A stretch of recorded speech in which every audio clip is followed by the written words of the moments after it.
Halo semua, perkenalkan saya Mila Cynthia Barusunulingga dengan NIM D1B019106, salah satu mahasiswi di Prodi Agribisnis Fakultas Pertanian di Universitas Jambi.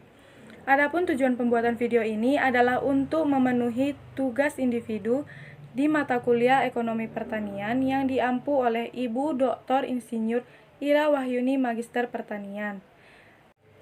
Di video ini, saya akan menjelaskan materi mengenai peran kelembagaan terhadap pengembangan pertanian. Nah, adapun pokok bahasan yang akan kita bahas yaitu 1. Pengertian kelembagaan, kedua, kelembagaan sosial ekonomi yang mempengaruhi pengembangan pertanian, yang ketiga, peran kelembagaan pertanian. Untuk mempermudah memahami materi ini, kita perlu tahu apa itu kelembagaan. Kelembagaan adalah norma atau kebiasaan yang terstruktur dan terpola, serta dipraktekkan secara terus-menerus guna memenuhi kebutuhan anggota masyarakat yang erat kaitannya dengan bidang pertanian. Dalam masyarakat desa, lembaga-lembaga yang berkembang saat ini ada yang bersifat asli, yaitu berasal dan berakar dari adat setempat, ada juga yang sengaja memang dibentuk oleh masyarakat setempat atau pemerintah, sesuai dengan perkembangan peradaban masyarakat. Contohnya itu, pemilikan tanah, jual beli, sewa menyewa, dan gotong royong. Selanjutnya, kita akan membahas kelembagaan apa yang memiliki pengaruh terhadap pengembangan pertanian. Di sini saya mengambil kelembagaan sosial ekonomi. Di sini terdapat 4 kelembagaan, yaitu A. Administrasi pemerintahan, B. Gotong royong, C. Primatani, dan D. Koperasi tani atau Koptan. Kita akan bahas satu persatu dimulai dari bagian A, yaitu administrasi pemerintahan. Administrasi pemerintahan ini bertingkat-tingkat, yaitu tingkat pusat, provinsi, kabupaten, kecamatan, dan desa. Selain itu, administrasi pemerintahan juga dibagi berdasarkan sektor, misalnya sektor pemerintahan dalam negeri, pertanian, perindustrian, perdagangan, dan lain-lain. Yang menjadi hal pokok dalam administrasi pertanian adalah adanya koordinasi sebagai upaya untuk melayani berbagai keperluan para petani yang bermacam-macam. Misalnya, pola hubungan yang harmonis, upaya membangkitkan motivasi, kemudian mendorong partisipasi petani dan penduduk desa, lalu sifat mobilitas kelembagaan, serta informasi adanya inovasi baru, kredit, bantuan teknik pemasaran, dan sebagainya. Selanjutnya, kita akan bahas bagian B, yaitu gotong royong. Seperti yang kita tahu, gotong royong adalah kegiatan bersama untuk mencapai tujuan bersama. Misalnya, memperbaiki jalan, membuat jembatan, dan sebagainya. Nah, ada beberapa syarat dan alasan agar kegiatan gotong royong dapat dilaksanakan. Yang pertama, pekerjaan dilakukan harus menyangkut kepentingan seluruh atau sebagian besar warga masyarakat. Kedua, pekerjaan yang bersangkutan berupa proyek desa setempat dan tidak dibiayai oleh pemerintah pusat atau pemerintah desa. Yang ketiga, pekerjaan yang bersangkutan biasanya sangat penting untuk diselesaikan dengan cepat. Yang terakhir adalah warga masyarakat ikut mengerjakan tanpa mendapatkan upah, bahkan malah mengeluarkan dana untuk pekerjaan tersebut. Nah, lembaga ketiga yang akan kita bahas adalah Primatani.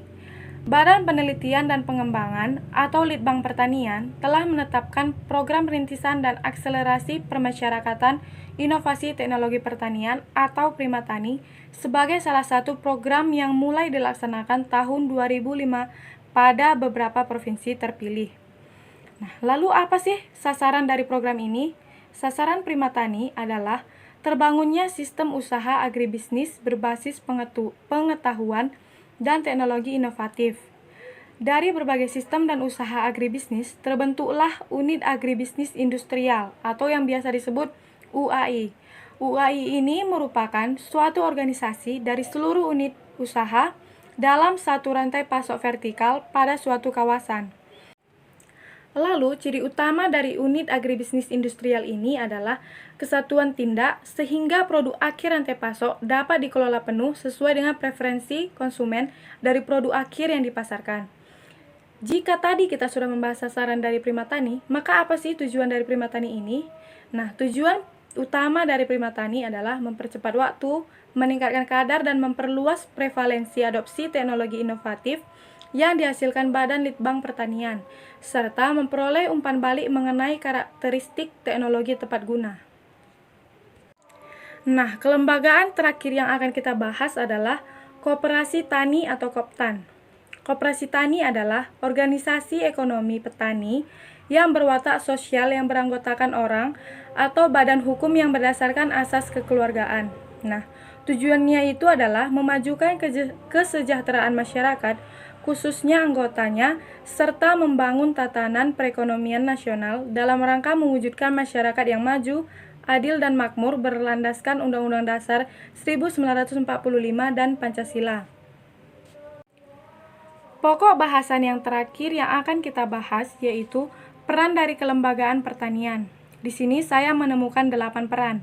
Yang pertama, sebagai wadah petani untuk mengemukakan pendapat, keinginan, masalah-masalah yang dihadapi dalam pengembangan agribisnis.